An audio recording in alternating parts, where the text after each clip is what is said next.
This is another episode of FireTech Talk. I'm your host, Sean Kelly, and today I'm talking with Vicki Whitmire, owner and president of Peach State Fire.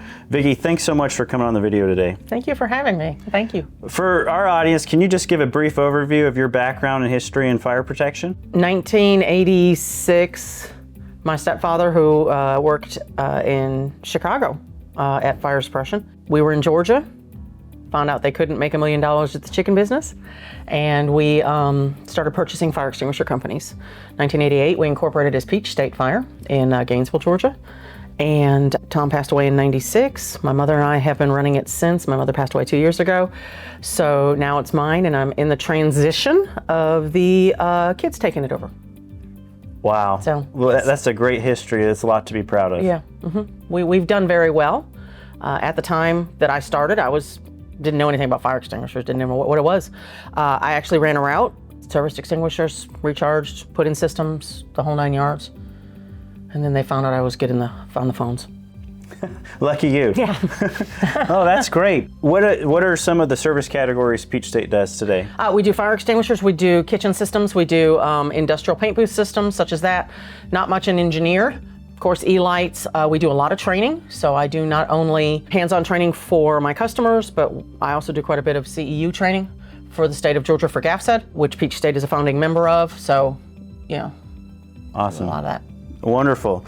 All right, so let's get into it. Today we want to talk about how the service companies present themselves, and we're going to ask you questions about recruiting technicians and all the stuff that's old hat for you at this point. Okay. So can you share what are some major milestones or challenges you faced running your business? Probably one of the biggest ones is actually being a female in the business, and gentlemen not wanting to accept that I can do that. I know it. You know what I mean? It was a big thing, especially in the 80s when I started. I was physically kicked off of job sites. Wow. Because I was a female. Of course, we're in North Georgia, but yeah. You know, now it's just keeping up. A lot of keeping up. It takes a lot. Yeah. No, I mean, I think that's interesting, and I want to pull on this thread a little bit, because we really need more people to be aware of fire and life safety, to start businesses, to become technicians, start the way you started, and to grow and add value, because the hazards out there, they're not going away. They're actually getting more complicated. All right. You have certain cities that are just building so fast. And we need everyone. We need women to come into the industry. That's exactly right. I mean, and then they need to know the industry, and it is a male-dominated industry. It's not a clean thing to do, and it's a heavy physical thing to do, and a lot of women don't want to do that. But there's a lot of women out there who do, and they do it well.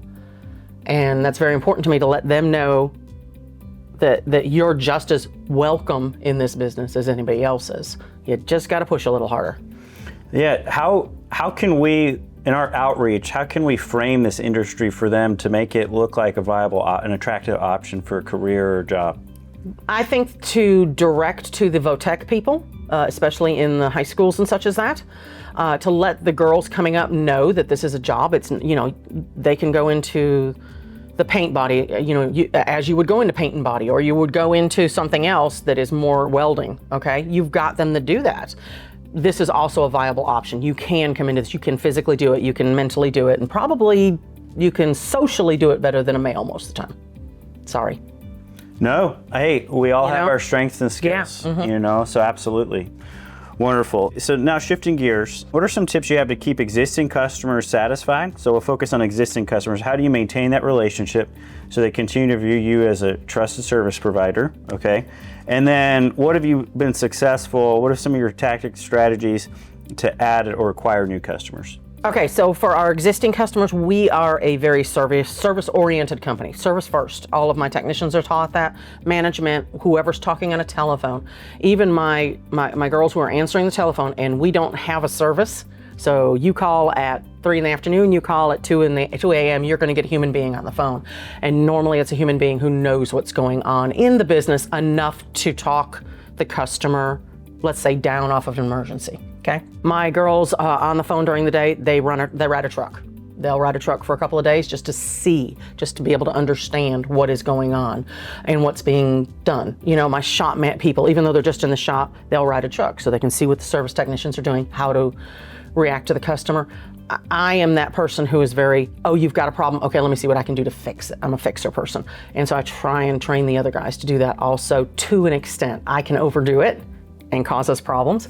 So I have somebody now who's really good at kind of backing me off and, hey, no, this one can wait. We're going to go to this one, you know. Now, when it comes to new customers, tell you the truth, a lot of my new customers are word of mouth, just because we keep in with the service managers or the maintenance supervisors or whatever.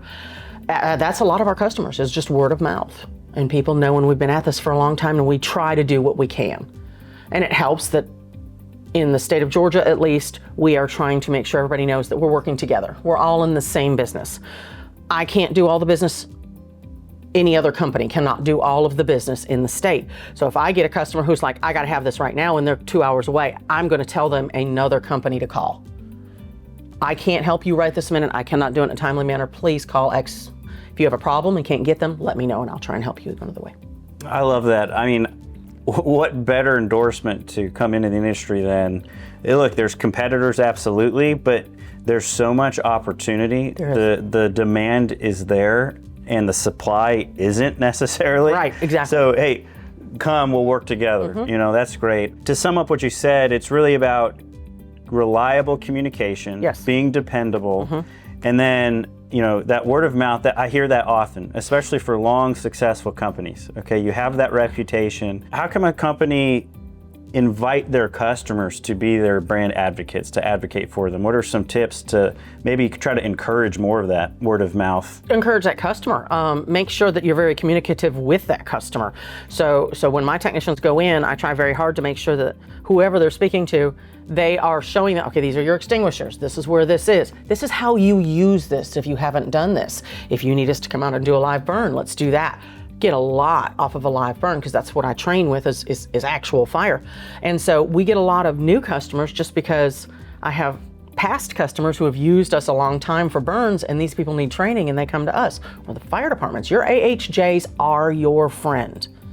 If you treat them right, they're going to treat you right.